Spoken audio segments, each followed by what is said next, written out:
সুহাকে কোলে তুলে স্বচ্ছ যখন ছাদ পেরিয়ে সিঁড়ির দুটো ধাপ নেমে এলো ঠিক তখনই নাকে প্রচণ্ড আঘাতের টের পেল। বুঝতে পারল যে সুহা সজোরে ঘুষি বসিয়েছে তার নাকে, যার দরুন এক হাতে সুহাকে ধরে অন্য হাত নাকে রাখল স্বচ্ছ। সুহা তখন সুযোগ পেয়েই নেমে দাঁড়ায়, ঝাঁঝালো স্বরে বলে, এসব কোনো ধরনের অসভ্যতা। আমি আপনাকে অনুমতি দিয়েছি কোলে তোলার, সবার সামনে দিয়ে এভাবে অভদ্রের মতো কোলে তুললেন কেন? স্বচ্ছ নাকে চিনচিনে ব্যথায় নাক চেপে ধরেছিল। সে অবস্থাতেই বলল, ওই ছেলেটাকে দেখানোর জন্য। কে সে? কেন তোমার দিকে ওভাবে তাকাচ্ছিল? হো, মেরে দিব কিন্তু। সুহাও গা জ্বালিয়ে দিতে উত্তরে বলল, প্রেমিক হয়, তাই বোনের জন্মদিন উপলক্ষে ইনভাইট করেছি। সমস্যা? স্বচ্ছ এবারে নাক ছেড়ে সুহার দিকে তাকায়, দৃষ্টিতে শীতল রাগ মিশিয়ে দাঁতে দাঁত চাপে। এক হাতে সুহার ডান হাতটা চেপে ধরে ক্ষোভ নিয়ে উত্তর দেয়, অবশ্যই সমস্যা। একজনের বউ হয়ে অন্যজনকে প্রেমিক বলছো কোনো আক্কেলে? ইচ্ছে হচ্ছে তোমার গালে একটা থাপ্পড় বসাই সুহাসিনী। সুহা ঠোঁট এলিয়ে তাচ্ছিল্যের হাসি হাসে, পরমুহূর্তেই ভ্রু কুঁচকে বলে, তো 4 বছর এই বউ বউ করাটা কোথায় ছিল অস্বচ্ছ সাহেব? আর হঠাৎ এই বউয়ের প্রতি সচেতনতাই বা বেড়ে গেল কেন? জাস্ট কয়েকটা হাতের ছবিতেই স্বচ্ছ ভাবে, আসলেই তো এতকাল তো সে বউ বউ করেনি। এমনকি এতকাল তো সে বউ নিয়ে সিরিয়াসও ছিল না, শুধু জানত মেয়েটাকে সে হারিয়েছিল, জেদ রেখেছিল। তারপর তারপর বিয়ের এত বছর পর হুট করেই বউ বউ করে মরছে কেন সে? এই মেয়ে লাস্ট 2 মাসে তাকে কি করল যে এখন বউয়ের সাথে অন্য কাউকে সহ্য করতে পারছে না? এটাও কি শুধু তার ইগো? স্বচ্ছ বুঝে উঠে না যেন, বলে, ওই হাতের ছবি পাঠিয়েই তো কি এক জ্বালায় ফাঁসিয়ে দিল? এতকাল তো আমি বউ বউ বলে পাগল হইনি, এখনই হচ্ছি। কাহিনী কি? কি করেছ বলো তো? সুহা বিরক্ত হয়ে তাকায়, প্রশ্ন ছুড়েছে সে, কোথায় উত্তর দিবে? উল্টো তাকেই আবার জিজ্ঞেস করছে। সুহা স্বচ্ছর চেপে ধরা হাতটা ছাড়িয়ে নিতে নিতে বলে, জোর করে অধিকার খাটাতে আসবেন না, হাত ছেড়ে দিন। স্বচ্ছ ছেড়ে দিল, বলল, ছেড়ে দিলাম, কিন্তু ওই ছেলের আশপাশে থাকবে না। যদি আশপাশে দেখি তাহলে কিন্তু ওই ছেলের হাড় ভেঙে দিব। সুহা তেজ নিয়ে বলে, হাত আমারও আছে, পাল্টা মার আমিও দিতে পারবো যেমনটা এখন দিলাম। ওই হ্যাংলা কাঠির জন্য এত টান? কথাটা বলতে বলতেই স্বচ্ছ এবারে নাকে হাত দিয়ে চ্যাক করে। অল্প তরল অনুভূত হতেই বুঝতে পারে বউয়ের ঘুষিতে কতটা শক্তি। রক্ত বেরিয়ে গেছে। স্বচ্ছ অবিশ্বাস্য দৃষ্টিতে তাকিয়ে বলে, রক্ত? সোজা নাক ফাটিয়ে দিল সুহাসিনী, এতটা নির্দয় তুমি? স্বামীর প্রতি এইটুকু মায়া হল না? সুহা ফের তাচ্ছিল্য করে বলে, সকল স্বামী শব্দটা ব্যবহার করবেন না অস্বচ্ছ সাহেব, ঘৃণা আসে আমার। স্বচ্ছর মন খারাপ হল, এতই ঘৃণা? কেন জানি না তার ভালো লাগল না। বলে, এত ঘৃণা? সুহার রাগ যেন ক্রমশ বাড়ছেই। প্রশ্নটা শুনেই এমনভাবে রাগ নিয়ে তাকালো যেন সে পারলে স্বচ্ছকে খেয়েই ফেলবে। দাঁতে দাঁত চিবিয়ে বলে, কেন? ঘৃণা জন্মানোর কথা নয়। স্বচ্ছ বউয়ের আগুনচড়া দৃষ্টি দেখে মিনমিন করে তাকায়। এত কঠিন কঠিন কথা শুনে বুকে হাত রাখে। পরমুহূর্তে মুখ ফুলিয়ে শ্বাস টেনে বাচ্চাদের মতো করে বলে, একটু তো ভালোবেসেও তাকাতে পারো সুহাসিনী। সবসময় এমন রাগ দেখাও যেন মনে হয় তোমার রাগের আগুনে জ্বলসে যাচ্ছি। শুধু জ্বলসে যাচ্ছেন? আমার তো ইচ্ছে করছে আপনাকে সিঁড়ি থেকে ধাক্কা দিয়ে ফেলে দিতে। স্বচ্ছ, ফেলে দাও। বউয়ের হাতে শহীদ হলেও শান্তি। সুহা রাগ নিয়ে বলে, শহীদ হবেন না, বড়জোর হাত পা ভাঙবে। ভাঙুক, তুমি তো আছো সেবা করার জন্য। রাগে সুহার নাক ফুলছে। স্বচ্ছর আজেবাজে কথা শুনে ইতোমধ্যে রাগ আকাশ ছুঁয়েছে। অতএব রাগ ফুঁসতে ফুঁসতে বলে, সো কোল্ড বউদের মতো মনে হয় আমায়। সেবা তো দূর, উল্টো হাড় গুঁড়ো গুঁড়ো করে দিব আমি। স্বচ্ছ মন খারাপ করে তাকায়। কি নির্দয় তার বউ! আব্বা আম্মা কি করে জেনে বুঝে এই নির্দয় মেয়েটির সাথে তার বিয়ে দিয়েছিল? স্বচ্ছ মন খারাপই গলাতেই বলল, কি নির্দয় তুমি? সুহা ভাবলেশহীনভাবেই বলল, হ্যাঁ নির্দয়। শুনুন, আমি ডিভোর্সের সিদ্ধান্ত নিয়ে নিয়েছি। আপনার কাছে খুব শীঘ্রই আইনি নোটিশ আসবে অস্বচ্ছ সাহেব। স্বচ্ছর দাঁত চিরচির করে রাগে, বলে, নোটিশ আসলেই আমি নেচে নেচে ডিভোর্স দিয়ে দিব নাকি? বলেছেন দেখা হওয়ার পর আর পিছুটা নেই। দেখা তো হলোই। আর তো কোনো কারণ থাকার কথা নয়। আশা করি এবার ভালোই ভালোই সম্পর্কের ইতিটাও টেনে নিবেন। ওহ, এই জন্যই চাইছিলে যাতে দেখা না হোক। কারণ দেখা না হলে বিচ্ছেদ হবে না এই কারণে। সোহা কঠিন চাহনিতে তাকায়। ফের সিঁড়ি মারিয়ে ছাদে উঠতে নিয়ে বলে, আপনার মতো মানুষের সামনে সুহাসিনী হয়ে দাঁড়িয়ে আবারও আপনার সেই ঘৃণ্য নাটক দেখতে চাইনি, সে কারণেই চাইছিলাম দেখাটা না পান। সোহা যাওয়ার মিনিট 2 পরই আবির আর সাদাফ ছুটে এল স্বচ্ছের কাছে। মোবাইলের আলো জ্বালিয়ে স্বচ্ছর মুখটা ভালোভাবে পর্যবেক্ষণ করতেই চোখে এল স্বচ্ছর নাকের কোনায় লেগে থাকা অল্প রক্ত। সাদাফ মুহূর্তেই অবিশ্বাস্য চোখে তাকায়। বিস্ময় নিয়ে বলে উঠে, প্রথম দিনই মেরে নাক ফাটিয়ে দিল। কি সাংঘাতিক রে দোস্ত। স্বচ্ছ ভোতা মুখ নিয়ে তাকাল। নিজের দুঃখে নিজেই মরে যাচ্ছে সে, আর এরা এসেছে কাটা গায়ে নুন ঢালতে। স্বচ্ছ বিরক্ত হয়। রাগ নিয়ে তাকায় ওর দিকে। সাদাফ সঙ্গে সঙ্গেই বন্ধুর রাগমিশ্রিত দৃষ্টি দেখে বলে, এভাবে তাকাচ্ছিস কেন?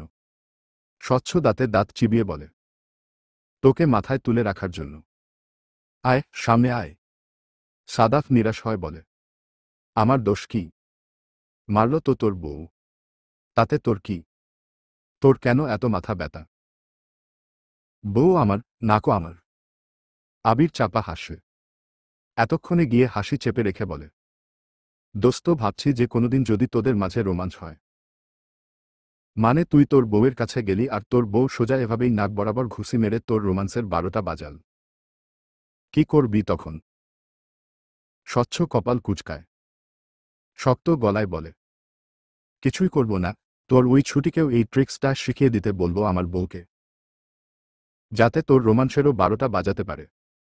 সুহারা পুরো রাতটা না ঘুমিয়েই কাটাল। ব্যস্ত শহরে মাঝে মাঝে আনন্দ খুঁজে নেওয়াটা জরুরি, তা হোক কোনো উপলক্ষে কিংবা বিনা কারণেই। সে হিসেবে তাদের জন্য রাহার জন্মদিন উপলক্ষে এই সময়টা খুব ভালোই কাটল। তারপর যে যার মতো ফিরে এলো। তিহানদের বিল্ডিংটা স্বচ্ছদের বিল্ডিংয়ের পাশাপাশি হওয়াতে ছাদ দিয়ে লাফ দিয়ে পেরিয়ে গিয়েছে তিহান আর তিহানের সেই কাজিন ছেলেটা। তারপর সিয়াকে ওর বাসায় দিয়ে বাকি 5 জন মেয়ে নিজেদের বাসায় এলো। ফ্রেশ হয়ে যখন আবার 5 জনে বসল তখন রাহাই প্রথমে বলল, আপু, তোর বোরটা কি সুন্দর রে। সেদিন বেলকনিতে বসাতে শীষ বাজালো। ভাবলাম বেয়াদব হবে, কিন্তু আজ তো সামনাসামনি দেখে ক্রাশড আমি। সুহা রেগে তাকায়। বলে, তো? রাহা ঠোঁট চেপে হাসে। ফিসফিস স্বরে বলে, আপু, একটা কথা। তোকে কোলে করে নিয়ে গিয়ে কি করল রে আপু? চুমু টুমু দিয়েছে নাকি? সুহা মুহূর্তেই চোখ গরম করে তাকায়। বলে, এক থাপড়ে গাল লাল করে দিব বেয়াদব। তুই ছোট ছোটর মতো থাক। রাহা মুখ ভোতা করে চুপ করে। কিন্তু এরপরই সুহার অপর বান্ধবী নিতু বলল, ও না হয় ছোট, আমরা তো বড়, আমাদের বল প্লিজ। এত সুন্দর দুলাভাই, নিশ্চয় সুন্দর কাজে করেছে বল। ছুটি সঙ্গে সঙ্গে উচ্ছ্বাস নিয়ে বলে, আমি তো দুলাভাইকে সামনাসামনিই বলে এলাম যে আমি তার উপর ক্রাশ খেয়েছি। অপরজন নিহা বলে, সেইম। আমি তো প্রথম দিন দেখেই মনে মনে মাশাল্লাহ বললাম। যদিও এতদিন বলিনি, কিন্তু আজ বলছি দুলাভাই সত্যিই সুন্দর। সোহার সাথে বিয়ে না হলে আমি লাফ মেরে বিয়ে করে নিতাম। চারপাশে সবগুলো মেয়ের মুখে স্বচ্ছের রূপের প্রশংসা শুনতে শুনতে ভেতরে ভেতরে রাগে ফেটে পড়লেও বাহিরেও সোহাকে দেখালো খুব শান্ত। কণ্ঠে চাপা রাগ মিশিয়ে নিহাকে বলল, প্লিজ, বিয়েটা করে নে, আমায় তবু মুক্তি দে এই ছেলে থেকে। তুই যদি চাস আমি পরিচয় করিয়ে দিব তোর সাথে, কি বল? দিব পরিচয় করিয়ে। নিহা কাচুমাচু করে বলল, রেগে যাচ্ছিস কেন? মজা। মজাই তো করলাম। যেহেতু রাহার আজ জন্মদিন সে কারণেই সুহা আর রাহা মিলে সাত সকালে তৈরি হয়ে নিল বাসায় যাওয়ার উদ্দেশ্যে। যদিও নিজ শহরে শেষবার গিয়েছে মাস 2 হলো। তবুও সোহার মনে হলো কতগুলো দিন সে দাদা দাদিকে দেখে না। কতগুলা দিন সে মাকে দেখে না। এত দিন পর নিজ শহরে ফেরার আলাদা এক আনন্দ হচ্ছে তার। সোহা তৈরি হয়। রাহাকে বকাঝকা করিয়ে জলদি করে তৈরি হতে বলে। অতপর রাহাও তৈরি হয়। তারপর প্রায় দিনের 11:30টার দিকেই তারা ব্যাগ ট্যাগ নিয়ে বাসা ছেড়ে বের হলো। রাস্তায় দাঁড়িয়ে রিকশার জন্য দাঁড়ালো এক কোণে। স্বচ্ছ তখন গোসল সেরেছে। কোমরে শুধু একটা টাওয়াল। চুল দিয়ে টপাটপ পানি পড়ছে তখনও। স্বচ্ছ হেলতে দুলতে গায়ে স্যান্ডো গেঞ্জি জড়িয়ে ভেজা শার্টটা বেলকনিতে মেলে দিতে গিয়েই চোখ পড়ল রাস্তায়। এক কোণে সুহাকে আর ওর বোনকে ব্যাগপত্র নিয়ে দাঁড়িয়ে থাকতে দেখেই কলিজায় দিল মোচড়। এত কষ্ট করে বউ খুঁজে পেয়েছে সে, এখন কিনা বউ তাকে না জানিয়েই পালিয়ে যাচ্ছে ব্যাগপত্র নিয়ে। স্বচ্ছ আবার খুঁজবে কোথায় এই মেয়েকে? স্বচ্ছ রিস্ক নিতে চায় না আর। এই মেয়ে যে ডেঞ্জারাস, হতেই পারে এই যে স্বচ্ছ আর জীবনেও এই মেয়েকে খুঁজে পেল না। বিড়বিড় করে বলল, এসব কি? সাত সকালে বউ চলে যাচ্ছে আমার। কি সব শুরু হলো বলতো? সব অত্যাচার আমার উপরই কেন হো? কথাগুলো বলেই স্বচ্ছ আর ভাবল না। পরনের তোয়ালেটা এক হাতে শক্ত করে চেপে ধরে দৌড় লাগালো দ্রুত। যত দ্রুত পারে তত দ্রুতই সিঁড়ি পেরিয়ে নিচে যেতে চাইল। অবশেষে গেল ও। সাদা স্যান্ডো গেঞ্জি আর তৈলে পরনে গিয়ে রাস্তায় দাঁড়ালো সুহাদের সামনেই। সুহা প্রথমে ওভাবে না তাকালেও পরমুহূর্তেই স্বচ্ছকে এই অদ্ভুত পোশাকে তোয়ালে ধরে রাস্তায় দাঁড়িয়ে থাকতে দেখে বিরক্ত হয়। ভ্রু উঁচিয়ে বলে, কি সমস্যা? কোথায় চলে যাচ্ছ? সুহা তেয়ারা স্বরে উত্তর করল, যেখানে ইচ্ছে। বললেই হলো। যেতে দিব। আমি কিন্তু আবার কষ্ট করে খুঁজতে পারবো না সুহাসিনী। খুঁজতে তো বলিনি আমি। স্বচ্ছ কিছু বলতে নিবে ঠিক তখনই সামনে এল রাহা। এতক্ষণ দাঁড়িয়ে দাঁড়িয়ে স্বচ্ছকে দেখছিল সে। এখন এগিয়ে এসে হাত বাড়িয়ে গদগদ স্বরে বলে উঠল, দুলাভাই, আমি রাহা, আপনার বউয়ের একমাত্র ছোট বোন। কিন্তু এখন মনে হচ্ছে আপনার বউ না হওয়াটা আমার ভুল হয়ে গেল। রাহা কথাটা মজা করেই বলল, সাথে দাঁত বের করা হাসি। স্বচ্ছ সে হাসিতে হাসি মিলিয়ে বলল, না ছোট বোন, যিনি বউ হয়েছে তিনিই এনাফ। একই রকমের আরেকটা ডেঞ্জারাস মেয়ে বিয়ে করে নিজের কপালের 12টা বাজাতে চায় না। রাহা প্রশ্ন ছুড়ে, ডেঞ্জারাস কেন? কি করলাম বলেন? আপনার এহেন রূপ দেখে একটু চাইলামই তো কেবল। স্বচ্ছ তখন সুহার দিকে তাকায়। সুহা কেন তাকে দেখছে না? কেন তাকাচ্ছে না? হতাশ স্বরে বলে, তোমার বোন তো তাকাচ্ছে না। এই দুঃখই কি আমার জন্য এনাফ না বলো? সুহা এবারে তাকায়। টানটান গলায় বলে, নিজেকে যে অবস্থায় এখানে এনেছেন তাতে কি নিজের সৌন্দর্য ছুঁয়ে ছুঁয়ে পড়ছে মনে হচ্ছে? যে আপনার দিকে তাকিয়ে থাকব। অবশ্য সৌন্দর্য ছুঁয়ে ছুঁয়ে পড়লেও আমি ড্যাবাড্যাব করে চেয়ে থাকতাম না আপনার দিকে। আমার বেলায় চাইবে কেন? ওই তিহানের কাজিন হলে তো এতক্ষণে চোখ বের করে তাকিয়ে থাকতে। সুহা তির্যক স্বরে জানায়, হ্যাঁ, থাকতাম। অসুবিধা? অবশ্যই অসুবিধা। আপনার তো সবকিছুতেই অসুবিধা। স্বচ্ছ উত্তর করে না এবারে। কিয়ৎক্ষণ চুপ থেকে বউকে না যেতে দেওয়ার পরিকল্পনা করে বলে উঠে, যেখানেই যাও, ভাড়া না দিয়ে যেতে দিব না। ভাড়া মাস শেষ হলে এমনিই পেয়ে যাবেন। তাহলে মাস শেষ হলেই যাবে। সুহা চোখ ছোট ছোট করর তাকায়, ব্যাগ থেকে কয়েকটা নোট বের করে স্বচ্ছর হাতে দিয়ে বলে, ভাড়াটা এখনই দিচ্ছি। এবার পথ ছাড়ুন। স্বচ্ছ না নিয়ে দ্রুতই বলল, আমরা মাসের শুরুতেই ভাড়া নিই না। মাস শেষ হবে, মাস শেষ হওয়া পর্যন্ত বাসায় থাকব, ভাড়া দিবে, তারপর যাওয়ার অনুমতি মিলবে। সুহা এবার দীর্ঘশ্বাস ফেলে চোখ ছোট ছোট করে তাকিয়ে বলে, আমরা আপনার থেকে ভাড়া নেইনি, আপনার আব্বার থেকে নিয়েছি। আর আপনার আব্বা এমন কোনো রুলস আমাদের বলেনি। স্বচ্ছ এবারে ভাব নিয়ে বলল, আব্বা তো আর আপডেট মানুষ না। আমি আপডেট ছেলে। নতুন করে রুলস সংযুক্ত করেছি। স্বচ্ছ যখন কথাটা শেষ করল ঠিক তখনই স্বচ্ছর বাবা শাহরিয়ার সাহেবকে দেখা গেল বাজার হাতে এদিকেই আসতে। সুহা যেন বিচার দেওয়ার সুযোগ পেল। মুহূর্তেই শাহরিয়ার সাহেবের সামনে গিয়ে বলল, আঙ্কেল, আপনার পাগল ছেলেকে কিছু বলুন না। শাহরিয়ার সাহেব তাকালেন। ছেলেকে এহেন অবস্থায় রাস্তায় দাঁড়িয়ে থাকতে দেখে চোখ গরম করে বললেন, এসব কি স্বচ্ছ? তোয়ালে পরে এখানে দাঁড়িয়ে আছো কেন?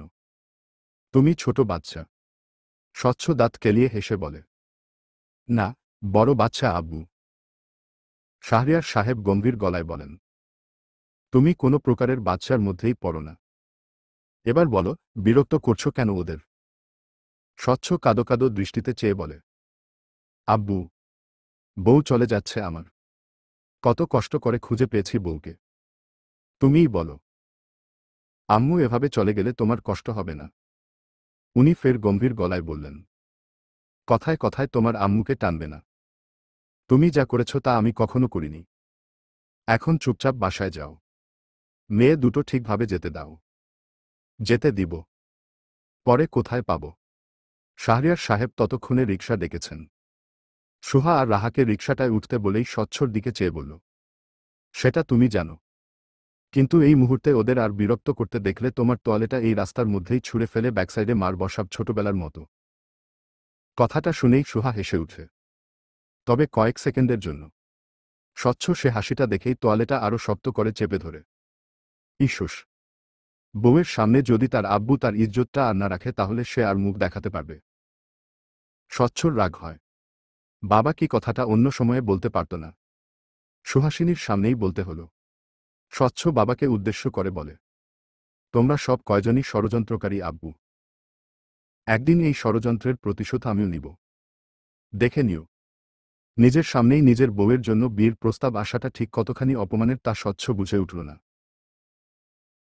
শুধু চোখ মুখ লাল করে তাকিয়ে থাকল ফ্লোরের দিকে। স্বচ্ছর বাবা শাহরিয়ার সাহেব গম্ভীর স্বরে জানালেন, কি বলো? সব ঝামেলা শেষ করতে রাজি তো তুমি নাকি? স্বচ্ছ গম্ভীরভাবে তাকায়। সোহা বিবাহিত এটা জানার পরপরই তিহানের সেই কাজিন তার বাবা মাকে নিজের আশাভঙ্গের কথা জানাল। অতপর তার বাবা মা খোঁজ নিয়ে জানল যে সুহা আর স্বচ্ছের নামমাত্রই বিয়ে হয়েছিল। এছাড়া আর কোনো সম্পর্কই নেই। এমনকি বিয়ের সম্পর্কটাও খুব তাড়াতাড়ি বিচ্ছেদে পরিণত হবে। ব্যাস, উনারা যেন সুযোগ পেয়ে বসলেন। হুড়মুড় করে স্বচ্ছর বাবামার কাছে সুহার বিয়ের প্রস্তাব নিয়ে এলেন। স্বচ্ছ তা দেখে দাঁতে দাঁত চাপে। বলে, কিসের ঝামেলা আব্বু?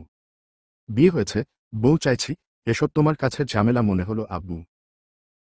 শাহরিয়ার সাহেব গম্ভীর গলায় জানায়, সুহার পরিবার চায় না ও তোমার সাথে সংসার করুক।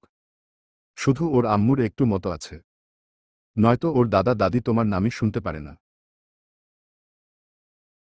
আমাদের খুব বর্বর কথা বলার মুখও তুমি রাখো নিঃস্বচ্ছ। কাজেই কি করতে পারি? উনারা চাচ্ছেন অন্যত্র বিয়ে দিকে। তার মানে তিহানের খালাতো ভাই রিফাতও দারুণ একটা ছেলে। নিঃসন্দেহে সুহার সাথে ওর খুব ভালো মানাবে। স্বচ্ছ কপাল কুঁচকে বলে, ছি আব্বু, তুমি বাপ হয়ে ছেলের সামনে ছেলের বউকে অন্য কারো সাথে ভালো মানাবে এটা বলছো? ছি। শাহরিয়ার সাহেব শান্ত স্বরে বললেন, তুমি সত্যিই এবার সিরিয়াস? সত্যিই সুহাকে নিয়ে ভাবছ তুমি? নাকি এটাও তোমার হেয়ালিপনা? তোমার কি মনে হয় আব্বু? কিছুই মনে হচ্ছে না। তুমি মনে হওয়ার মতো কোনো রাস্তাই রাখোনি। স্বচ্ছ রেগে নিজের রুমে চলে যায় এবারে। রুমে এসে রাগ হাঁসফাঁস করতে করতে সাদাফকে শুধায়, তুই বল, ওই ছেলের কি মেরে হাত পা ভেঙে দেওয়া উচিত? সাদাফ বন্ধুকে আরেকটু প্রশ্রয় দিয়ে গদগদ স্বরে বলে উঠে, অবশ্যই বন্ধু। সাথে মাথাও ফাটানো উচিত। স্বচ্ছর হাতে একটা খাম। 2 ঘন্টা আগে পেয়েছে সে এই খাম। ভেতরের কাগজটা পড়ে যা বুঝল এটা ডিভোর্সের নোটিশ। স্বচ্ছর চোয়াল শক্ত হয়। কালই বিয়ের জন্য প্রস্তাব এলো ওই তিহানের কাজিনের থেকে, আর আজ কিনা ডিভোর্সের নোটিশ। স্বচ্ছ মেনে নিবে? রাগে হুড়মুড় করতে করতে গেল তিহানের সে কাজিনটার কাছেই। দাঁতে দাঁত চেপে প্রথমেই দুটো দানবীয় চর বসালো ছেলেটার গালে। অতপর পরপর ইচ্ছে মতো মার দিল। আকস্মিক আক্রমণে বোধহয় ছেলেটা হতভম্ব। অথচ স্বচ্ছর খেয়াল নেই। রাগ নিয়ন্ত্রণ করতে না পেরে কোথা থেকে একটা স্ট্যাম্প খুঁজে এনেও মারল। তারপর বোধহয় রাগ মিটল।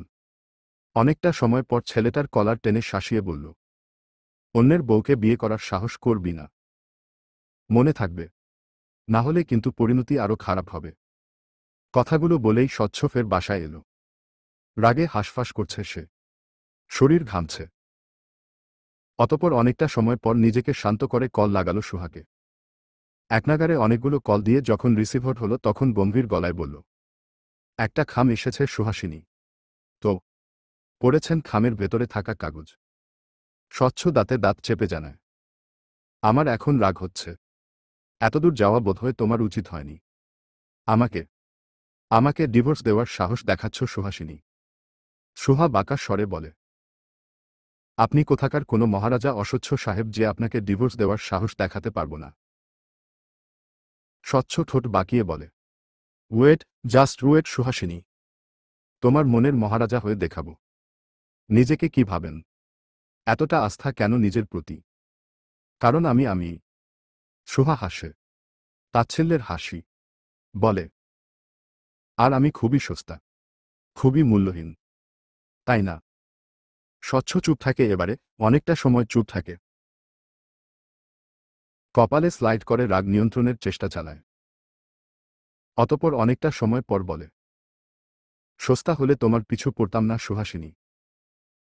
মূল্যহীন হলে তোমার জন্য এক ছেলেকে মেরে আধমরা করে বাসায় ফিরতাম না। সুহা আতঙ্কিত হয়। সেদিন সাদকে যেভাবে মেরেছে এরপর এই কথাটা অবিশ্বাস্য নয়, আতঙ্কিত স্বরেই বলে উঠে। কাকে মেরেছেন? কাকে মেরে আধমরা করেছেন স্বচ্ছ? তোমার প্রেমিককে, তিহানের খালাতো ভাইকে। সুহা অবাক হয়ে বলে, কি? হু। সুহার রাগ হয়। এক প্রকার চেঁচিয়ে বলে, এসব কি ধরনের পাগলামো স্বচ্ছ? এসব কি আমায় দেখানোর জন্য, নাকি নিজের স্বার্থে ফাটল পড়ছে তাই? ইগোতে লেগেছে। শুধু শুধু তিহানের খালাতো ভাইকে মেরে হাত পা নাক ফাটানোর মানে কি জানতে পারি? নাকি ঢং করছেন? স্বচ্ছ এবারে ঠোঁট এলিয়ে হাসে। উত্তর দেয়, ঢং যদি হয় তোমার জন্য তবে ঢংই করলাম না হয়। স্বচ্ছ প্রায় রাত 2টোর পরই শ্বশুরের বাসার সামনে এসে পৌঁছাল। চারদিকে তখন অল্প নীরবতা। স্বচ্ছ এপাশ ওপাশ চায়। পরমুহূর্তে ফোন বের করে একজনকে কল দেয়। সে আর কেউ নয়, রাহা। নাম্বারটা স্বচ্ছ ছুটির থেকেই নিয়েছে, তাও বহুবার বলার পরে। তারপরে রাহার সাথে একবার কল করে ভাব জমিয়েছে খুব করে। অতএব এই মাঝ রাত্রিতে এসে শালিকাকে কল করা। রাহাও গদগদ হয়ে বেলকুনিতে আসে, দুলাভাইকে দেখে নেচে নেচে নিচে এসে গেইটও খুলে দেয়। তারপর স্বচ্ছ পা বাড়ায়, যেতে যেতেই রাহা বলে, আপু তো ঘুমম। দাদা দাদিও ঘুম। আম্মা জেগে আছে শুধু। মানে শাশুড়ি আম্মু। হু হু। আপনার শাশুড়ি আম্মুই। স্বচ্ছ অসহায় দৃষ্টিতে তাকায়। শুধায়, যদি যেতে না দেয় বউয়ের কাছে? রাহা হেসে উঠে বলে, দিবে দিবে। আম্মুর তেমন কোনো অসুবিধা নেই। আম্মু শুধু চায় আপু যাতে ভালো থাকে। এবার সেটা আপনার সাথে কিংবা অন্য কারোর সঙ্গে। কথাগুলো বলতে বলতেই বাসার দরজায় আসল দুইজনে। অথচ স্বচ্ছ ঢুকে না। প্রথমে রাহাই গিয়ে মায়ের থেকে অনুমতি নিয়ে এল। তারপর বলল, আম্মু অনুমতি দিয়েছে, ভেতরে আসুন দুলাভাই। স্বচ্ছ বাসায় পা রাখে। এদিক সেদিকে চোরের মতো চোখ বুলিয়ে শুধায়, কোথায় শাশুড়ি আম্মু? রাহা হাসে। উত্তরে বলে, রুমে চলে গেছে। আপনি চাইলে আপুর রুমে যেতে পারেন দুলাভাই। দেখুন মানাতে পারেন কিনা। আমি কিন্তু খুব খুশি হব আপনাদের জুটিটা একসাথে থাকলে। স্বচ্ছ পা বাড়ায় ধীর পায়। দূর থেকে দেখা যায় সুহার ঘুমন্ত মুখ। স্বচ্ছ আরও আস্তে পা বাড়ায় যেন বউয়ের ঘুম না ভাঙে। এই প্রথম সে একঘরে ঘুমন্ত সুহাসিনীর দিকে এগিয়ে যাচ্ছে। সুহা নিশ্চয়ই জেগে গেলে তেতে উঠবে। তার উপর একগাথা রাগ দেখাবে নিশ্চয়। স্বচ্ছ ছোট শ্বাস টানে। খাটের এক কোনায় বসে ড্যাবাড্যাব করে তাকায় সুহার দিকে। মেয়েটা জেগে থাকলে যেমন রাগ দেখায় এখন ঠিক ততটাই শান্ত, শীতল মনে হচ্ছে। আদুরে লাগছে। স্বচ্ছর ইচ্ছে মেয়েটার নরম গালে হাত বুলাতে। অথচ হাত এগোয় না। যদি বউ জেগে যায়। কিন্তু ওই যে, মস্তিষ্ক আর মনের মধ্যে যুদ্ধে অবশেষে মনকে মানাতে পারল না। আলতো হাতে যখন সুহার গাল ছোঁয়াল ঠিক তখনই সুহা জেগে উঠল। স্বচ্ছর তখন যাচ্ছে তাই কাণ্ড। হবে কি একটু পর? না জানি তার মাথাটাই না ফাটিয়ে দেয় এই মেয়ে। সুহার চোখে মুখে রাগের আভাস। দৃষ্টিতে আগুনে জ্বলসে যাওয়ার মতো পূর্বাভাস। সুহা রাগে ফোঁসফোঁস করে।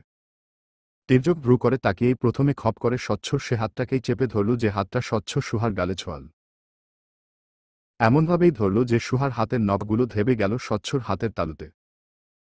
সুহা ঠোঁট বাঁকিয়েই বলে, মেয়ে দেখলেই ছুঁতে ইচ্ছে করে না। ঘুমে থাকার সুযোগ নিচ্ছিলেন না অস্বচ্ছ সাহেব। স্বচ্ছ ছোট শ্বাস ফেলে হাতের দিকে চেয়ে সুহার নখ ধাবানো দেখে হালকা হেসে পাল্টা প্রশ্ন করল, তুমিও আমায় ছুঁয়েছ সুহাসিনী? সুযোগ নিচ্ছ? সুহা উঠে বসে পরনের ওড়না ঠিক করে শক্ত স্বরে বলে উঠল মুহূর্তেই, সুযোগ নেওয়ার প্রয়োজন বোধ করছি না আমি। তাহলে ছুঁয়েছ কেন? সুহা দাঁতে দাঁত চেপে তাকায়। বলে, মেরে ফেলার জন্য। কথাটা বলেই সুহার টনক নড়ল। এতক্ষণ ঘুম থেকে উঠেই স্বচ্ছকে দেখে এসব প্রতিক্রিয়া করেছিল। এখন যেন মস্তিষ্ক কিছু বুঝে উঠল। বিভ্রান্ত স্বরে বলে উঠল সঙ্গে সঙ্গে, 1 মিনিট। আমার রুমে ঢোকার অনুমতি দিয়েছে কে আপনাকে? আমার রুমে ঢোকার সাহস হলো কি করে আপনার? স্বচ্ছ দাঁত কেলিয়ে হাসে। হাতে সুহার নখের চাপগুলো দেখতে দেখতেই পরমুহূর্তেই সুহার দিকে তাকায়। ঠোঁট এলিয়ে ভাব নিয়ে বলে, আমি তো বরাবরই সাহসী সুহাসিনী। সাহসীদের আর নতুন করে সাহস করার কি আছে বলো? এসব বড় বড় কথা আমার সামনে বলবেন না। মেরে দিব জাস্ট। মেরে দাও। সুহা এবারে 2 হাতে চেপে ধরে স্বচ্ছর গলাটা। চোখের দৃষ্টিতে যেন আগুন ঝরছে মেয়েটার। সুহা চোখে আগুন ঝরানো দৃষ্টিতে তাকিয়েই স্বচ্ছকে 2 হাতের শক্তি দিয়ে ঠেলে ফেলল। মুহূর্তেই বেচারা স্বচ্ছ খাট ছেড়ে পড়ে গেল রুমের ফ্লোরে। কোমরে বোধহয় ব্যথাও পেল। সুহা হাসে। উঠে দাঁড়িয়ে বলে উঠে, ভাববেন না মেরে দিতে পারবো না। স্বচ্ছ অসহায় দৃষ্টিতে তাকায়। কোমরে হাত রেখে ব্যাবাচ্যাকা দৃষ্টিতে বলে, নির্দয় রমণী তুমি। মনে দয়ামায়া নেই। ব্যথা পেলাম তো। কোমরটা ভেঙে দিল সুহাসিনী। সুহা ফোঁসোফাস করে বলে, মাথাটাই ফাটিয়ে দেওয়া উচিত ছিল নাকি? স্বচ্ছ দাঁত কেলিয়ে বলে, প্লিজ ফাটিয়ে দাও। সুহা মুখ ভেঙ্গায়। বলে, নাটক। মুখ ভেঙ্গিয়ে কথাটা বলার সাথে সাথেই যেন সুহা মস্তিষ্কে খেলে গেল আরও একটা প্রশ্ন। দ্বিতীয়বার টনক নড়ল। মুহূর্তেই সুধাল, 1 মিনিট, এটা আমার বাবার বাসা। ঠিকানা মনে থাকার তো কথা নয় এতদিন। তো ঠিকানা কে দিয়েছে আপনাকে? স্বচ্ছ হাসে। ফ্লোরে গড়াগড়ি খাওয়ার মতো শুয়ে পড়ে বলে উঠে, ভালোবাসা থাকলে ঠিকানা এমনি এমনি চলে আসে সুহাসিনী। সুহা বিড়বিড় করে রাগ ঝাড়ে।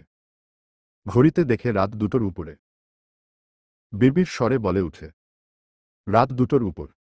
স্বচ্ছ শুনে মাথার নিচে ওভাবেই হাত রেখে আরাম আয়েশো করে শুয়ে সে। বলে, ভালোবাসার কাছে রাত 2টো তো কিছুই নয়। সুহা এবারে চুপ থাকে। কিয়ৎক্ষণ পায়চারি করে ভাবে স্বচ্ছকে কি করা যায়। পরমুহূর্তেই রুম ছেগে বেরিয়ে বুঝে সবাই ঘুমুচ্ছে। ঘুম থেকে ডেকে তোলাটাও ভালো দেখায় না। সুহা দীর্ঘশ্বাস ফেলে। বাসায় তাদের রুম 3টেই। দাদা দাদি এক ঘরে, তার আম্মু এক ঘরে আর সে আর বোন এক ঘরে। কিন্তু এখন তো বিপাকে সে। স্বচ্ছকে কোথায় ঘুমুতে দিবে এই রাতে? সুহার আগে হাঁসফাঁস করতে করতে পুনরায় রুমে এসে বলে উঠে, তিহানের কাজিনকে মেরেছেন কেন? ওকে যেভাবে মেরেছেন আপনাকে ও যদি সেভাবে মেরে বসিয়ে রাখি ভালো হবে। স্বচ্ছ দাঁত কেলিয়ে উত্তর দেয়, বউয়ের হাতের মাইর হলে অবশ্যই ভালো হবে। আমি রাজি মার খেতে। সুহা নাক ফুলায়। টানটান স্বরে বলে, উনাকে সরি বলবেন এক্ষুনি। স্বচ্ছ ও টানটান স্বরে এবারে জানায়, বলবো না। দৃঢ়স্বরে উত্তর আসে, বলবেন। না, বলবো না সুহাসিনী। সুহা জ্বলন্ত চাহনিতে তাকায়। যেন ভস্ম করে দিবে স্বচ্ছকে। বলে, আমি এক্ষুনি তাকে কল করব। হয় আপনি তাকে সরি বলবেন নয়তো আমি এক্ষুনি তাকে কল করে বলবো আমি বিয়ের প্রস্তাবটা অ্যাকসেপ্ট করে নিয়েছি। স্বচ্ছর রাগ হয় এবারে। নাক লাল হয়ে আসে। উঠে দাঁড়িয়ে সুহার সামনাসামনি দাঁড়িয়ে শোনায়, চুপচাপ ছিলাম এতক্ষণ। ভেবেছিলাম ভালো ভালো কথা বলে বউকে ভাগে আনব, ভালোবাসব। কিন্তু না, তুমি তো ভালো কথার মেয়ে নয় সুহাসিনী। তেয়ারামি তোমার শিরায় শিরায় মিশে আছে। যখন সহজ ছিলাম তখন ঠকিয়েছিলেন স্বচ্ছ। স্বচ্ছ উত্তর দেয় না। পকেট থেকে সুহার পাঠানো নোটিশ বের করে টুকরো টুকরো করে ছিঁড়ে সুহার হাতে ধরিয়ে দিয়ে বলে, তোমার so called divorce notice Suhasini. আশা করি দ্বিতীয়বার এই সাহস করবে না। ভালো হবে না তাহলে। সুহা জেদ নিয়ে বলে, খারাপটা কি হবে তা আমিও দেখে ছাড়ব। স্বচ্ছ আর উত্তর করল না। এতদূর জার্নির পর শরীর এলিয়ে দিতে বিছানার এক কোণে টানটান হয় শুয়ে পড়ল। বালিশে মাথা রেখে যখন চোখ বুঝল ঠিক তখনই সুহা ঝাঝালো স্বরে বলে উঠল, বিছানায় শুয়েছেন কেন? একটু আগের আচরণ ভুলে গিয়েছেন? আমি কিন্তু মোটেও অবলা নারী নই, স্বচ্ছ। প্রতিবাদ করতে জানি। স্বচ্ছ সেভাবেই চোখ বন্ধ রেখে ঠোঁট বাঁকিয়ে হাসে। উত্তরে বলে, বউয়ের প্রতিবাদ মানে পিওর ভালোবাসার সুহাসিনী। এইটুকু সহ্য করা যায়। সুহার কথা শুনছে না, রাগে জেদে সুহা ফোঁসফোঁস করল। তাতে দাঁত চিবিয়ে বলে, রাগ হচ্ছে? স্বচ্ছ তাকায়। মেয়েটার মুখচাহনিতে সত্যিই রাগ ঝরে ঝরে পড়ছে। নাক ফুলে উঠছে, ঠোঁটে ঠোঁট চেপে রাখা। স্বচ্ছর কাছে এই দৃশ্যটাও অসম্ভব সুন্দর দৃশ্য মনে হল। মেয়েটাকে রাখতে দেখলেও তার সুন্দর লাগছে। বুক চিনচিন করছে ভালো লাগার আবেশে। স্বচ্ছ বুঝে উঠে না। প্রথমে যখন সুহাকে রাখতে দেখেছিল তখন তো তার এতটা ভালো লাগেনি, বরং মেয়েটাকে বেয়াদব মেয়ে হিসেবেই ধরে নিয়েছিল। তাহলে এখন নিজের বউ বলে জানে বলে। স্বচ্ছ বুঝে না। হেসে বলে, রাগলেও তোমাকে সুন্দর দেখতে লাগে। বুঝে উঠছি না এটাই কি প্রেম প্রেম অনুভূতি? আপনার মাথা। কথাটা দাঁত দাঁত চিবিয়ে বলেই সুহা আবার বুঝানোর ন্যায় করে বলে উঠে, স্বচ্ছ, বিছানা ছেড়ে নামুন। আপনি আমি দুইজনে এক বিছানায় ঘুমানো যাবে না। আর যেহেতু সবাই ঘুমিয়ে পড়েছে সেহেতু রুমের ব্যবস্থা করাও যাচ্ছে না। স্বচ্ছ হেসে বলে, হাজব্যান্ড ওয়াইফ তো আমরা, এক বিছানাতেই না হয়ে ঘুমালাম। সুহা মুখ বাঁকিয়ে বলে, আপনার ঘুম নিয়ে আমি চিন্তা করছি না। আমি এখন ঘুমাবো। সুতরাং আপনি বিছানা ছেড়ে নামবেন এক্ষুনি এবং নিচেই ঘুমাবেন। নিচে? অবশ্যই। স্বচ্ছ ফোঁস করে শ্বাস ফেলে বলে, নির্দয় রমণী, আমার জন্য এইটুকু ভালোবাসাও মনে রাখলে কি এমন ক্ষতি হতো শুনি? অনেক ক্ষতি। স্বচ্ছ রাতে নিচেই ঘুমান। কোনোদিন নিচে না ঘুমানো ছেলেটাই বউয়ের কথা রেখে নিচে ঘুমিয়েছে। এখন ঘুমে কাদা হয়ে আছে। সোহা ঘড়ি দেখে দিনের 12টা বাজে, অথচ স্বচ্ছ তখনও ঘুম। সোহা তবুও ডাকে না। অথচ সোহা ডাকেনি তো কি, সোহার দাদাজান সে দায়িত্ব নিয়েছে। নিজের বাঁশের লাঠিটা নিয়ে সোহার ঘরে গিয়েই যখন স্বচ্ছকে ফ্লোরে চিত হয়ে পড়ে থাকতে দেখল ঠিক তখনই লাঠি দিয়ে বসাল এক ঘা ছেলেটার পিঠে। স্বচ্ছ তখনও ঘুমে। আচমকা আঘাতে হুড়মুড় করে উঠে বসতেই শ্রবণ হল, কিরে হতচ্ছাড়া, 4 বছর আমার নাতনিকে ঘুরিয়ে এখন ঢং দেখাতে এসেছিস? আমার নাতনিকে জ্বালাচ্ছিস? মেরে একেবারে পিঠের চামড়া উঠিয়ে নিব। বেচারা স্বচ্ছ ঘুমের মধ্যেই আতঙ্কে উঠে বসল। পিঠে হাত বুলিয়ে বিড়বিড় করে বলে উঠল, এবার বুঝা যাচ্ছে আমার বউটা এমন ডাকাত কেন। সব এই বুড়োরই জিনের দোষ। এক ডাকাত দাদা আরও ডাকাত নাতনি। সারারাত ফ্লোরে গড়াগড়ি করার দরুন স্বচ্ছ শরীরময় ব্যথা অনুভব হল। কোনো রকমে আড়মোড়া ভেঙ্গে উঠে বসেই তাকাল সুহার দাদার দিকে। হাত বাড়িয়ে বেহালভাবে বলল, ডিয়ার দাদাজান, 4 বছর তো আপনার নাতনিকে আপনার কাছেই আমানত রেখে গেলাম, কিন্তু তাই বলে এখনও আমাকে এখন এভাবে অপমান করবেন? সুহার দাদা তীক্ষ্ণ দৃষ্টিতে তাকায়।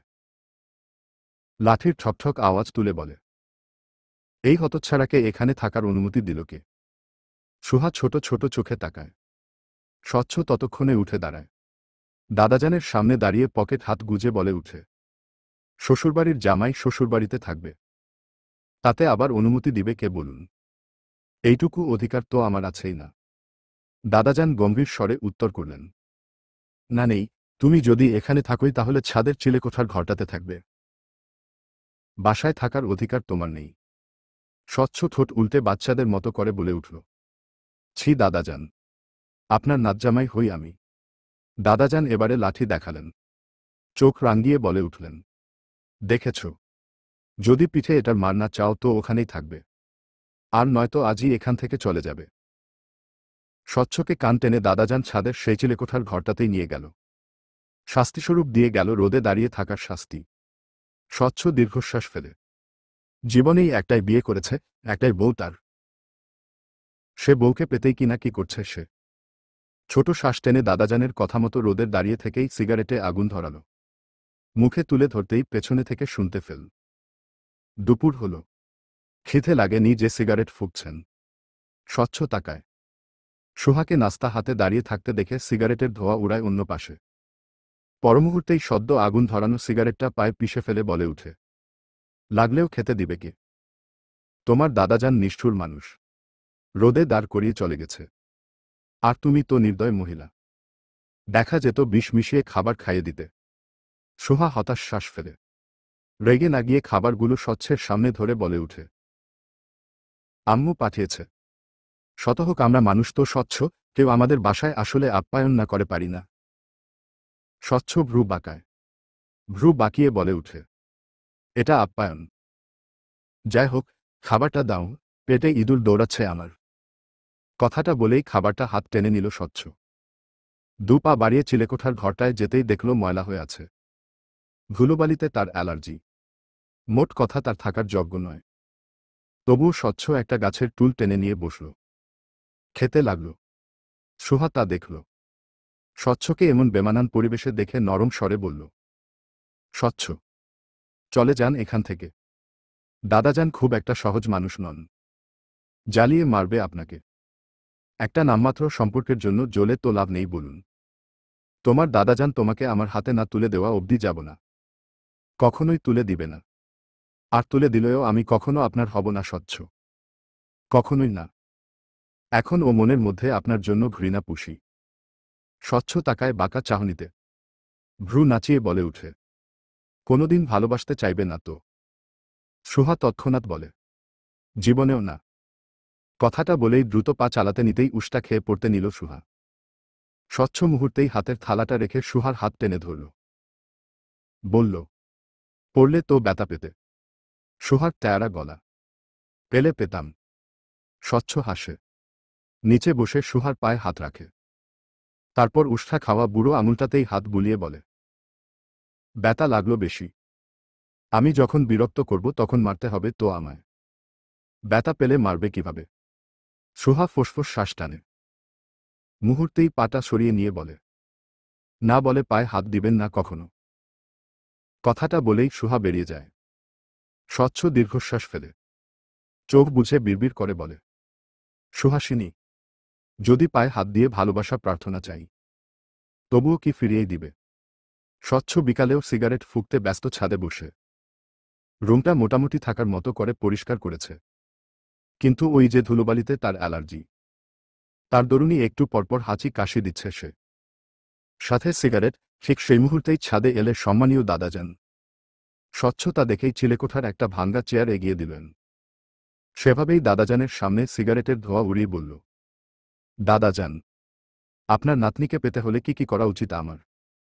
সাজেশন দিন কিছু। দাদাজান কঠিন মুখচাহনিতে তাকালেন। রাগে মুখ লাল হয়ে উঠছে উনার। বেয়াদব ছেলে। তার সামনেই সিগারেট টানছে। রেগে বললেন, আমাকে কি বন্ধু লাগছে তোমার? স্বচ্ছ হাসে, মজা করে বলে, একদমই না। আমার মনে হচ্ছে আমি আপনার নাতনির প্রেমে পড়ে গিয়েছি। কি একটা বাজে অনুভূতি টের পাচ্ছি। সে অন্য কারোর হয়ে যাবে ভাবলেই দমবন্ধ লাগছে, রাগ লাগছে। এসব বললে কি আমি গলে যাব তোমার প্রতি? চুল আমার এমনি এমনি পাকেনি। আজকাল সত্যি কথার দাম নেই। কি এক আজব পৃথিবী। 4 বছর আগে যখন ভণ্ডামি করলাম তখন আপনার নাতনি গলে জল হয়ে গেল। এবার যখন সত্যি সত্যিই বেহায়াপনা দেখাচ্ছে তখন আপনার নাতনি আমায় ধারে কাছেই ঘেঁষতে দিচ্ছে না।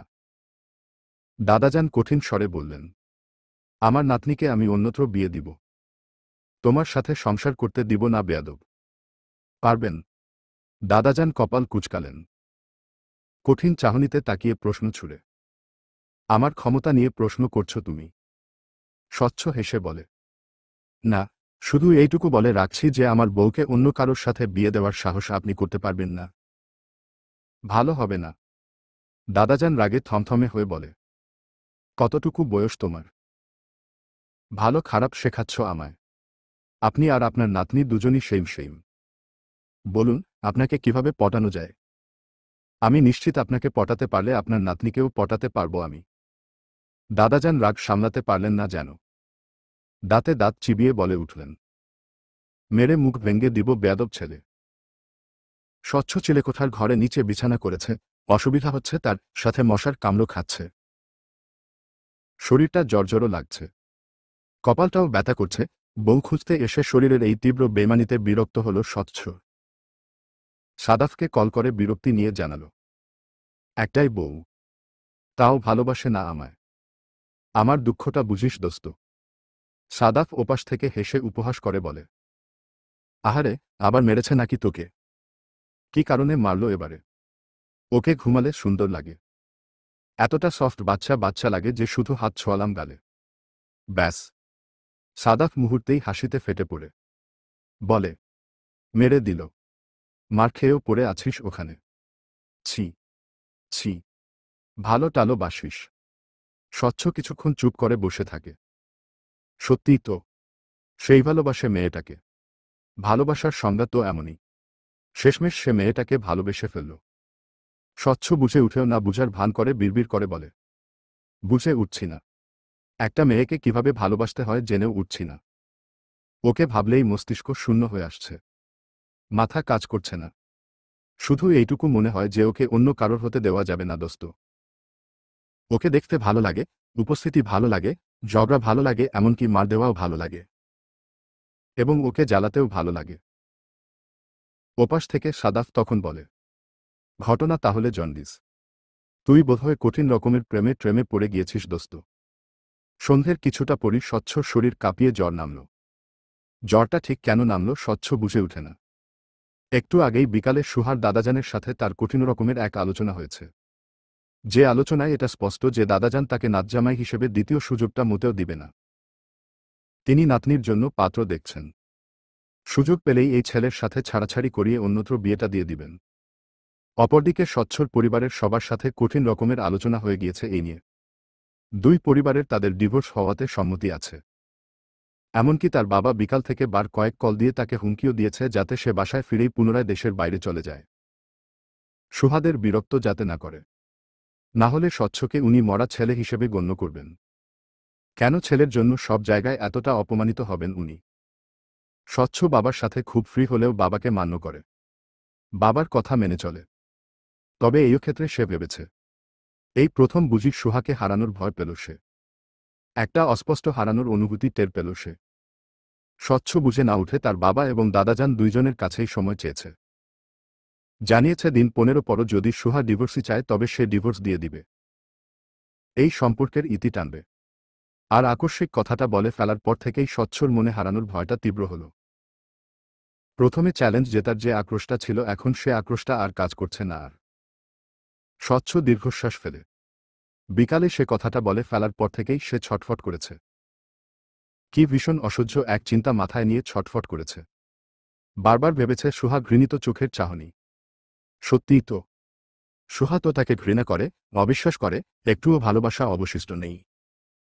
তবে তবে কিভাবে স্বচ্ছ দিন 15তে সুহার মন জয় করবে?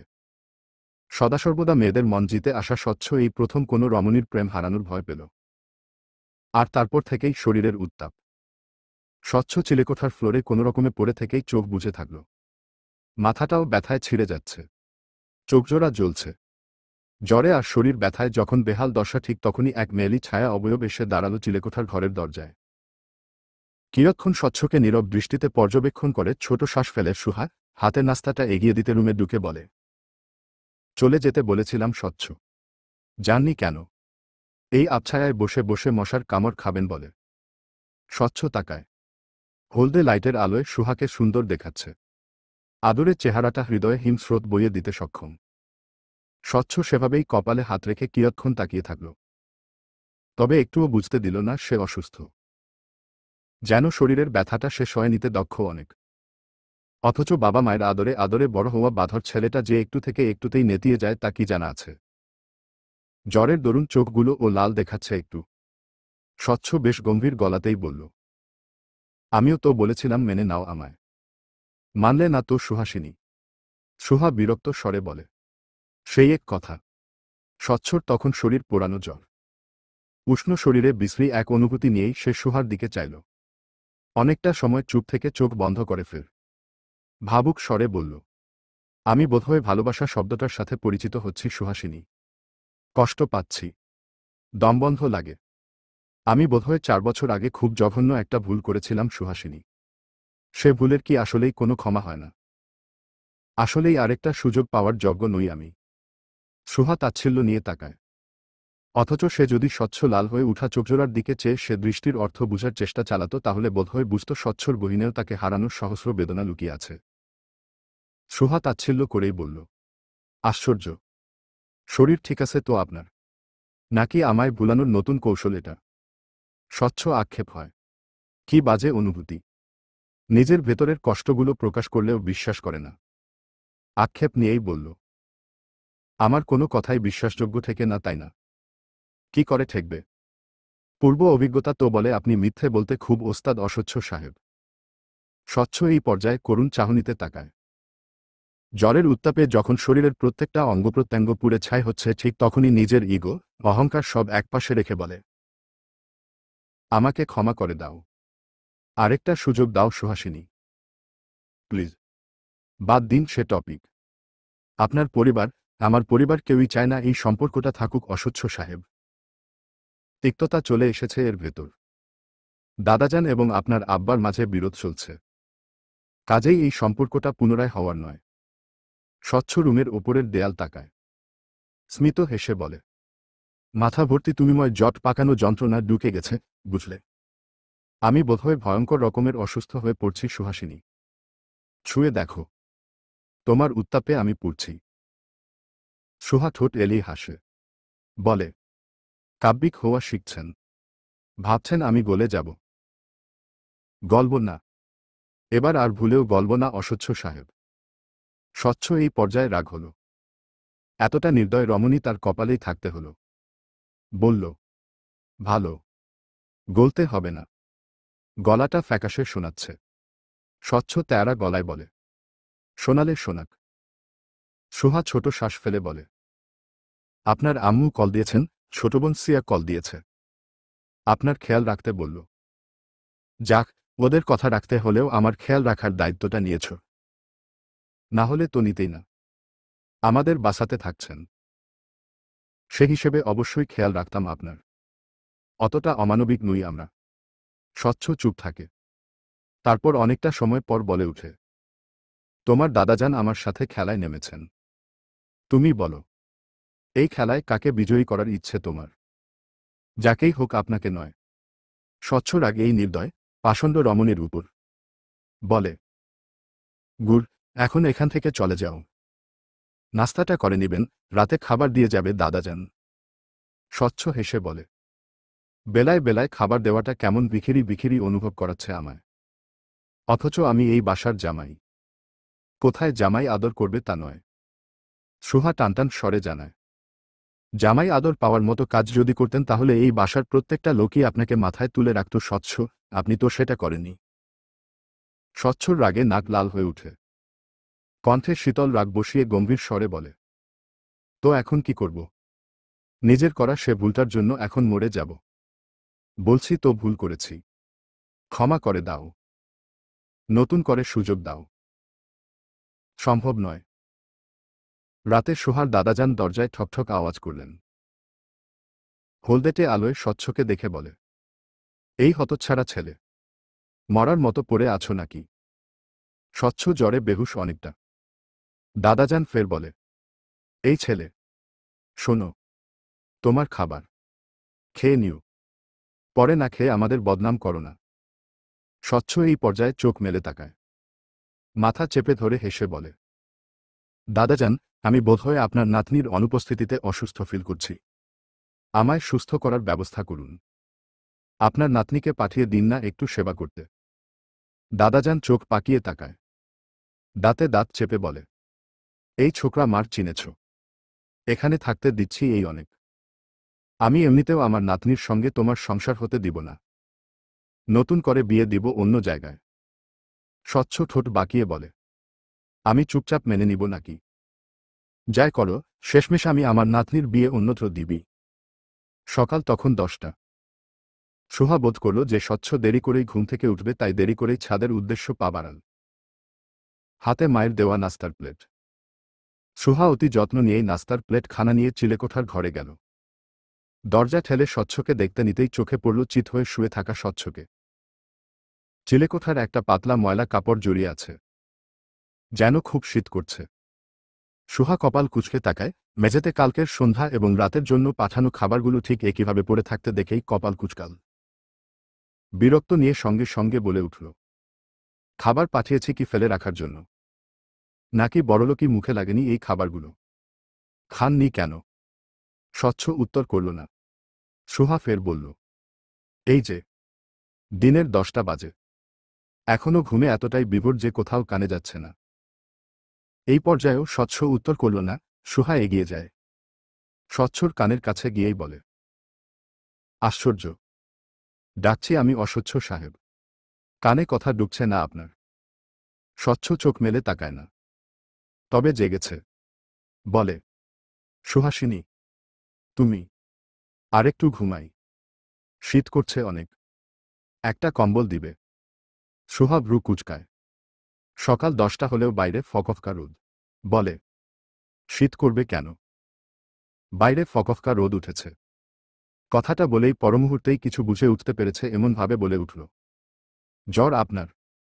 স্বচ্ছ এবার তাকায়, অনেক কষ্টে, মাথা যন্ত্রণা করছে তার। এই যন্ত্রণাতেও হেসে মজা করে বলে, একটু কপাল ছুঁয়ে দেখোই না, তোমার ছোঁয়ায় হয়তো জ্বরটা সেরে যাবে সুহাসিনী। সুহা সত্যিই বসে পড়ে ফ্লোরে, ঝুঁকে গিয়ে স্বচ্ছর কপালে হাত রাখল। মুহূর্তেই অনুভব করল ছেলেটার শরীর জ্বরে পুড়ে যাচ্ছে। তীব্র উত্তাপ। সুহার অনুশোচনা হয়। কাল সন্ধ্যায়ও স্বচ্ছ বলেছিল সে অসুস্থ। সুহা বিশ্বাস করেনি, কিন্তু সত্যিই স্বচ্ছ অসুস্থ ছিল। সুহা নিরাশ স্বরে বলে, শরীর পুড়ে যাচ্ছে তো? কবে থেকে? স্বচ্ছর সুহার হাতটা কপালে চেপে ধরে বলে, বললাম তো বিকালে, বিশ্বাস করলে না। নির্দয় রমণী। সুহা ছোট শ্বাস ফেলে বলে, কাল থেকে না খেয়ে আছেন? আশ্চর্য, সবকিছুতে মানুষ এতটা ছন্নছাড়া কি করে হয়? অসুস্থ বোধ করছেন জানার পরপরই তো আপনার উচিত ছিল ওষুধটা নেওয়া। তা না করে অসুখটাকে আরও জটিল না করলে শান্তি হয় না। স্বচ্ছ তাকায়, মিনমিনে দৃষ্টিতে চেয়ে থেকে সেভাবেই বলল, সুহাসিনী, আমি বোধহয় তোমাকে চাইছি। আমার বোধহয় তোমাকে লাগবে। আমি কি এক বিশ্রী জালে ফেসে গেছি সুহাসিনী? চ্যালেঞ্জ জিততে এসে, তোমাকে জব্দ করতে এসে আমি বিশ্রীভাবে ফেসে গেছি।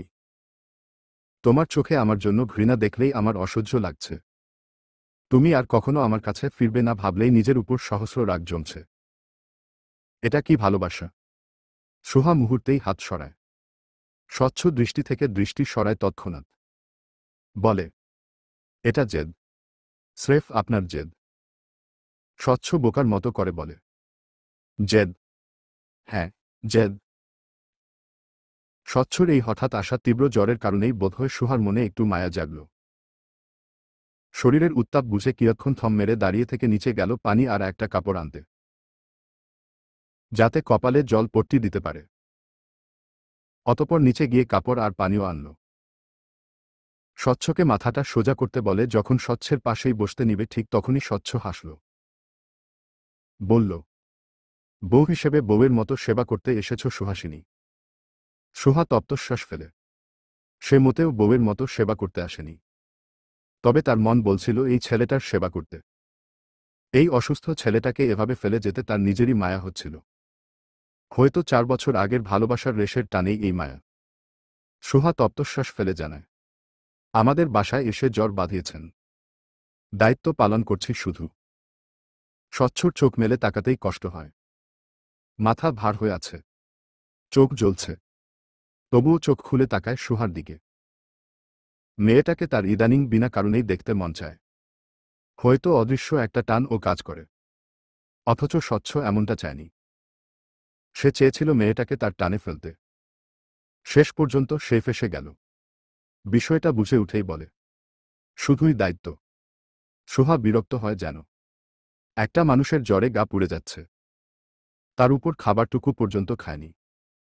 চোখগুলো লাল হয়ে আছে কেমন জ্বরের তাড়নায়। সুহা বলে, চুপ করে শুয়ে থাকুন। জ্বর আপনার? দুপুরের মধ্যে জ্বর না কমলে দাদাজানকে ডক্টর আনার কথা বলতে হবে। স্বচ্ছ চুপ থাকে এবারে। সুহা কথা না বাড়িয়ে জলপট্টি দেয় কপালে। একবার, দুইবার, তিনবার। যতবারই দিল স্বচ্ছ সেভাবেই শুয়ে থেকে তার দিকেই তাকিয়ে থাকল। সোহা কিছুই বলল না। অবশেষে স্বচ্ছই বলল নিরস্বরে, এই যে আমি এখানে পড়ে আছি।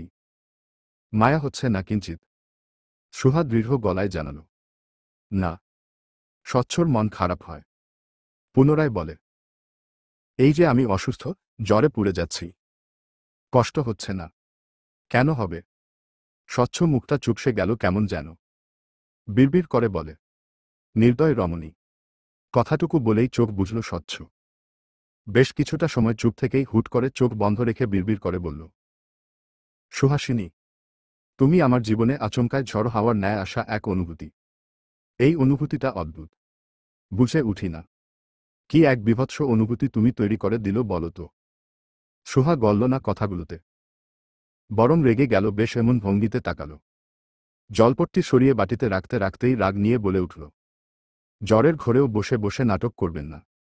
এসব নাটক এখন সস্তা লাগে। স্বচ্ছর এবার ফুঁসে উঠে, অথচ উত্তর করে না। এই একটা মেয়ে যার সামনে সে সত্যিকার আবেগ প্রকাশের চেষ্টা করে, কষ্ট বুঝানোর চেষ্টা করে, অথচ এই একটা মেয়েই তাকে কি যাচ্ছে তাই ভাবে অপমান করে, অবিশ্বাস করে আর অবহেলা করে। সে চুপ থাকে। সিদ্ধান্ত নেয় এই মেয়েটার সামনে সে দ্বিতীয়বার আর আবেগ প্রকাশ করবে না। তাই তো চিত হয়ে সোজা মতো শুয়ে থাকল। সোহা সেভাবে শুয়ে থাকতে দেখে বলে, উঠুন, মাথায় পানি দিব। ভালো লাগবে। স্বচ্ছ টানটান স্বরে উত্তর দেয়, প্রয়োজন নেই। জ্বর সারবে। তেয়ারা স্বরে উত্তর দেয় সে, না সারুক। সোহা এবারে শক্ত স্বরে উত্তর দেয়, জেদ করবেন না। আমি আপনার আব্বু আম্মু নই যে আপনার জেদ শুনব। ভোরে কাগরেজা করে গোসল করিয়ে দিব বলে দিলাম। স্বচ্ছ উত্তর দেয় না। সোহা এবারে জোরালো স্বরেই বলে উঠে, কি হলো? কথা কানে যায় না আপনার? গেছে। তাহলে উঠুন। স্বচ্ছ উঠে এবারে। সোহার কথা জবাব না দিয়ে ছাদে গিয়ে বসে। সোহা ততক্ষণে বালতি করে পানি এনেছে। স্বচ্ছ মাথা নুয়াতে বলেই পানি ঢালে। তারপর পানি দেওয়া শেষে বিপত্তি বাঁধে চুল মৌছা নিয়ে। সোহা জিজ্ঞেস করে, তোয়ালে আছে? স্বচ্ছ ততক্ষণে ভার গলায় উত্তর দেয়, কি করে জানবো তোমরা এভাবে অনাদরে দূরে সরিয়ে চিলেকোঠার ঘরে থাকতে দিবে? জানলে তো আনতাম। যাই হোক, তোমার ওড়না দিয়েই মুছিয়ে দাও না। সোহা ছোট শ্বাস ফেলে। তাকেই দেখে স্বচ্ছর ভেজা চুল বেয়ে পানি পড়ছে কপালে। নিঃসন্দেহে স্বচ্ছকে এই রূপে সুন্দর লাগছে। বোধহয় একটু বেশি। তাকিয়ে থাকতে ইচ্ছে করছে। তবুও সোহা নজর সরাল। স্বচ্ছর কথা মতো নিজের ওড়নার এক কোণা দিয়ে স্বচ্ছর চুল মুছতে লাগল। ঠিক তখনই পেছনে থেকে দাদার লাঠির ঠকঠক আওয়াজ শোনা গেল। বললেন, কি করছো? ওই ছোকরার মাথা তুমি কেন মুছে দিচ্ছ? ছোট বাচ্চা ও। সোহা হাত সরিয়ে নেয়। দাদাজানের দিকে চেয়ে উত্তরে বলে, জ্বর উনার। স্বচ্ছ তখন বিড়বিড় স্বরে বলে, চলে এসেছে এই ইভিল দাদাজান। কাছাকাছি দেখলেই গা জ্বলে তার। দাদাজান অবশ্য শুনতে পেল না কথাটা। সোহাকে বলল গম্ভীর গলায়, তাতে তোমার কি এসে যাচ্ছে? স্বচ্ছ এবারে উত্তর করে, আমার জ্বরে আমার বউয়ের এসে যাবে না তো কি আপনার এসে যাবে ডিয়ার দাদাজান? দাদাজান রেগে তাকায়। চোখগুলোতে তাকিয়ে থেকে সন্দেহী স্বরে জানায়, চুপ করো বেয়াদব ছেলে। চোখ দুটো দেখে তো লাগছে নেশা করেছ। আমার বাসায় কিন্তু নেশাপানি দেখলেই সোজা উষ্ঠা মেরে ছাদ থেকে ফেলে দিব। স্বচ্ছ এবারে বাঁকা হাসে। ঠোঁট এলিয়ে শুধায়, মনে হচ্ছে দাদাজানের নেশা সম্পর্কে খুবই ভালো অভিজ্ঞতা আছে। কি বলুন দাদাজান? দাদাজান সোজা লাঠি তাক করে। বলে, এই ছেলে, লাঠি দেখেছ? পিঠের চামড়া উঠিয়ে নিব। স্বচ্ছর দাঁত কিরমির করে। শুধায়, আপনার জিনগুলাই আমার বউয়ের ডিএনএতে ভর করেছে। নয়তো আমার বউ এতটা নির্দয় হওয়ার কথা নয়। কখনোই নয়। ছুটি নীরবে বসে আছে। বাইরে ঠান্ডা আবহাওয়া। আকাশ অল্প মেঘলা। প্রকৃতি বোধহয় বর্ষণ চাইছে। ছুটি নীরবে বসেই তাকিয়ে তাকিয়ে দেখতে লাগল প্রকৃতিটাকে। ভাবে, শীতের পর প্রথম বৃষ্টির মতোই তার কাছে একটা বার্তা এসেছিল। তার আবির ভাই তাকে ভালোবাসে। ছুটি সে বার্তাটা পেয়ে যতটুকু খুশি হয়েছিল এখন ঠিক ততটাই উদাস। কারণ আবির ভাই হুট করেই আবার উধাও হয়ে গিয়েছে। সুহার থেকে শুনেছে সুহাদের বাসাতে কেবল স্বচ্ছই গিয়েছে। অর্থাৎ আবির যায়নি। গেল কোথায়? ছুটির মন খারাপ হয়। যাও, ছেলেটাকে দুয়েক পলক দেখা মিলত, এখন তাও হবে না। ছুটি কয়েকবার মেসেজও করেছে, জানতে চেয়ে কি অবস্থা, অথচ আবির বরাবরের মতোই তাকে পাত্তা না দিয়ে রিপ্লাই করেনি। ছুটি এই পর্যায়ে উদাস হয়েই বাসা ছেড়ে বের হল।